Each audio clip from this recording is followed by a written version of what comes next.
लाहौर में तैनात police inspector Saifullah Niazi को दिन दहाड़े कत्ल कर दिया गया। अब इस कहानी में दो रुख आ चुके हैं, वो जो पुलिस बयान कर रही है और एक वो जो वहाँ पर रहने वाले रहायशी बता रहे हैं, जिनका ताल्लुक दोनों के साथ था। जी हाँ, जिनका ताल्लुक सैफुल्लाह नियाज़ी खान साहब के साथ भी था और साथ में जो मुलजिम जिसका नाम अदील बताया जा रहा है उसके साथ भी था। क्या गोलियां मारने के बाद वो मुलजिम वहाँ से भाग गया या उसने खुद ही सरेंडर किया? तो नाज़रीन, इंस्पेक्टर सैफुल्लाह नियाज़ी के कत्ल का मुकदमा उनके बेटे की मदियत में थाना शेराकोट लाहौर में दर्ज कर लिया गया है। और उनकी जो तदफीन है, जब उनके बेटे से बात हुई तो उनका कहना था कि उनकी जो तदफीन है उनके आबाई इलाके मियाँ वाली में कर दी गई है। अस्सलाम वालेकुम नाज़रीन, आपका मेज़बान इमरान आपकी खिदमत में हाजिर है और आप देख रहे हैं मेरा पाकिस्तान। नाज़रीन, लाहौर में तैनात पुलिस इंस्पेक्टर सैफुल्लाह नियाज़ी को दिन दहाड़े कत्ल कर दिया गया। अब इस कहानी में दो रुख आ चुके हैं, वो जो पुलिस बयान कर रही है और एक वो जो वहाँ पर रहने वाले रहायशी बता रहे हैं, जिनका ताल्लुक दोनों के साथ था। जी हाँ, जिनका ताल्लुक सैफुल्लाह नियाज़ी खान साहब के साथ भी था और साथ में जो मुलजिम जिसका नाम अदील बताया जा रहा है उसके साथ भी था।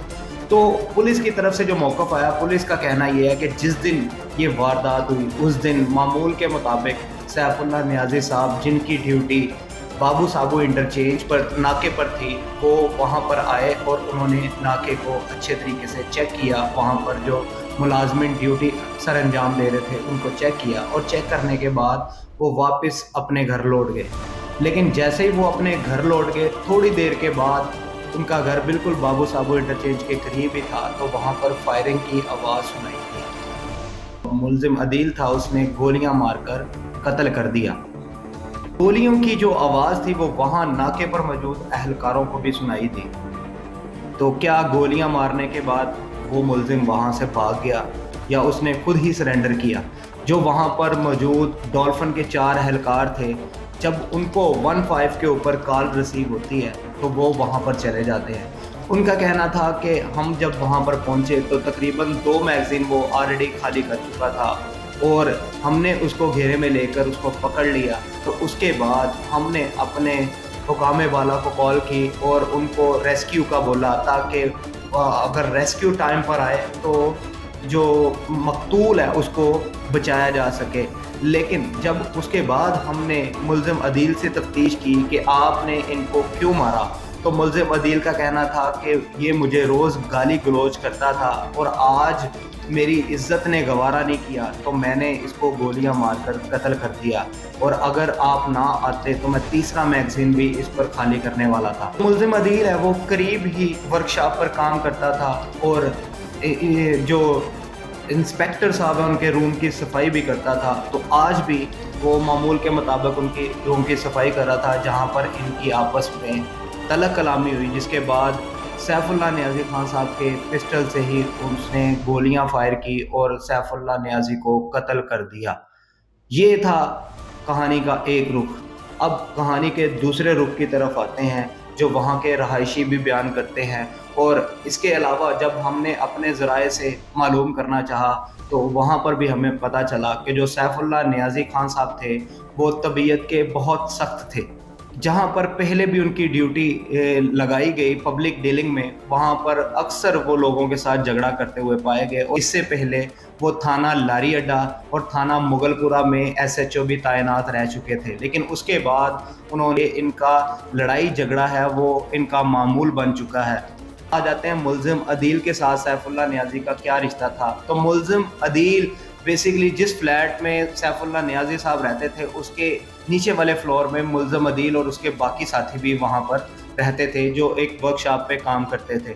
तो इनका रोज़ ही एक दूसरे से टाकरा हुआ करता था। तो मुलजिम अदील जो था, इनको सैफुल्लाह नियाज़ी ने अपने साथ रखा हुआ था और अक्सर वहाँ पर जो लोगों से पूछा गया तो उनसे हमें पूछने के बाद ये पता चला कि उन्होंने इसको तकरीबन अपना राइट हैंड बनाया हुआ था। अक्सर वो अपना वेपन भी इससे कैरी करवाते थे कि जब वो चलते थे तो इसके साथ मुलजिम अदील अक्सर पाया जाता था। तो उस दिन भी मुल्ज़म अदील के पास वो वेपन था, और वहाँ पर जो शहरी हैं, जो दुकानदार है, जो मकैनिक है, उनसे भी पूछा गया, भी यही कहना था कि जब सैफुल्लाह नियाज़ी खान इधर आते थे तो अक्सर वो हमसे लड़ते झगड़ते और गालियाँ देते हुए पाए जाते थे।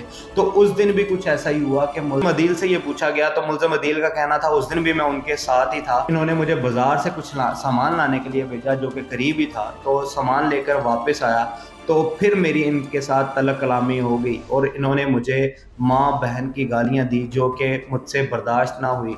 मैं अपने आप को काबू नहीं रख सका और मैंने जो मेरे पास गोलियाँ थी, मैंने वो गोलियाँ मारकर इनको कत्ल कर दिया। ये वो बताते हैं कि पुलिस वाले मनगढ़ंत कहानी बना रहे हैं, क्योंकि जब मुल्ज़िम अदील ने सैफुल्लाह नियाज़ी का कत्ल किया तो उसके बाद वो भागा नहीं, बल्कि उसने खुद 15 पे कॉल करके खुद को सरेंडर किया। वो उसकी क्या वजह थी, जब पूछा गया उनसे तो वजह ये सामने आई कि उसने इसलिए अपने आप को सरेंडर किया कि ताकि इस मेरे बाद मेरे घर वालों को कोई मुश्किलात पेश ना आए।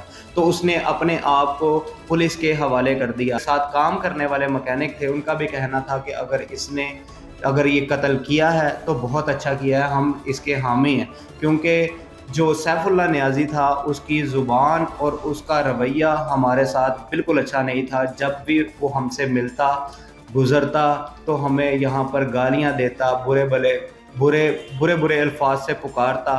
तो आज जो भी तैश में आकर इसने किया, अच्छा किया। तो नाज़रीन, कहने की ये कहानी के दो रुख थे जो आपके सामने रखे कि पुलिस का कहना है कि उसने तैश में आकर या तलब कलामी में कत्ल कर दिया, लेकिन वहाँ पर जो शहरी मौजूद हैं या जो उसके साथ वाले मैकेनिक थे या मुल्ज़िम अदील, उन सब का बयान यही था कि सैफुल्लाह नियाज़ी जो था उसका रवैया हमारे साथ बहुत ही बुरा था और अक्सर और बेशतर वो माँ बहन की हमें गालियाँ देता रहता था। तो आज जिस दिन ये वक़ूआ हुआ उस दिन मुझसे बर्दाश्त ना हुआ, मेरी इज़्ज़त ने गवारा ना किया, तो मैंने 4 गोलियाँ उसको मारकर फ़ौरन उसको मौका पर ही कत्ल कर दिया। तो नाज़रीन, इंस्पेक्टर सैफुल्लाह नियाज़ी के कत्ल का मुकदमा उनके बेटे की मदियत में थाना शेराकोट लाहौर में दर्ज कर लिया गया है, और उनकी जो तदफ़ीन है, जब उनके बेटे से बात हुई तो उनका कहना था कि उनकी जो तदफ़ीन है उनके आबाई इलाके मियाँ वाली में कर दी गई है। तो बाकी जो पुलिस का कहना है कि हमारी मुल्ज़िम के साथ मज़ीद तफ्तीश जारी है। आखिर में मैं बस यही कहना चाहता हूँ कि अगर आपका आवाम के साथ और हर इंसान के साथ रवैया बेहतर होना चाहिए, वरना वर्दी भी आपको बचा नहीं सकती। तो इसी के साथ अपने मेज़बान इमरान को दीजिए इजाज़त, इंशाल्लाह फिर मुलाकात होगी। अल्लाह निगहबान।